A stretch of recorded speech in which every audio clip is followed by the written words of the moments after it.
Assalamualaikum. Jumpa lagi dengan Dr. Ratna. Hari ini Senin 6 Juli 2020 dalam tips kesehatan hari ini. Hari ini saya akan membahas makanan yang harus dihindari dan dibatasi pada penderita hipertensi. Di sini saya akan mengambil 7 jenis makanan yang sebaiknya dibatasi pada penderita hipertensi. Hal ini berdasarkan pengalaman pribadi dari saya sendiri sebagai tenaga medis. Banyak yang menanyakan, "Dok, saya dengan penderita hipertensi, makanan apa saja yang harus dibatasi?" Melalui video ini saya akan menjelaskan 7 jenis makanan yang harus dibatasi pada penderita hipertensi, yaitu yang pertama yaitu garam. Tekanan darah tinggi sendiri merupakan peningkatan tekanan darah di dalam dinding arteri. Untuk garam sebaiknya dibatasi pada penderita hipertensi dikarenakan di sini sifatnya yaitu menarik cairan atau air dalam tubuh yang akhirnya bisa menyebabkan hipertensi. Garam di sini sebaiknya tidak lebih dari setengah sendok teh yang dikonsumsi dalam satu harinya. Jadi untuk penderita hipertensi yang suka jenis makanan yang asin sebaiknya dibatasi.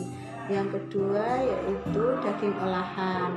Daging olahan kenapa di sini juga dibatasi? Karena biasanya daging olahan ini sudah diawetkan dan salah satu bahan pengawet yang dipergunakan adalah garam. Jadi sebaiknya juga dibatasi.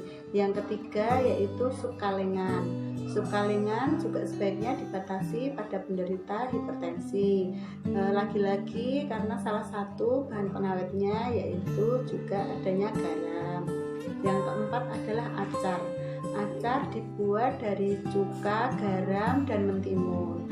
Dan mentimun ini adalah salah satu jenis makanan atau bahan makanan yang daya serapnya terhadap garam itu tinggi. Jadi untuk acar sendiri juga harus dikurangin. Yang kelima yaitu adalah gula. Gula juga harus dikurangi atau dibatasi untuk penderita hipertensi. Dikarenakan di sini yaitu gula selain meningkatkan kadar gula dalam darah, terutama yang gula murni. Gula murni itu kadar indeks hiperglikemiknya tinggi, yaitu misalnya gula pasir atau gula Jawa. Jadi untuk penderita hipertensi sendiri juga harus dibatasi untuk konsumsi gulanya. Yang keenam yaitu misalnya tomat botolan, misalnya tomat ya botolan atau yang diawetkan, misalnya salah satunya yaitu saus tomat. Itu juga bahan pengawetnya salah satunya yaitu garam juga, jadi juga harus dibatasi. Terus yang ketujuh yaitu lemak.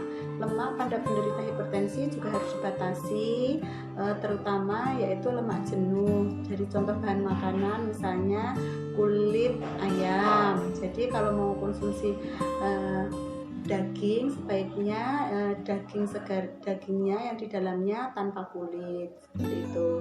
Jadi bahan makanan tersebut merupakan 7 jenis bahan makanan yang sebaiknya dibatasi pada penderita hipertensi. Untuk tips kesehatan hari ini saya rasa cukup sekian. Saya membahas yang ringan-ringan dulu. Nanti bila ada pertanyaan silahkan di komen pada channel ini. Nanti akan kita bahas selanjutnya yang lebih mendalam lagi. Terima kasih.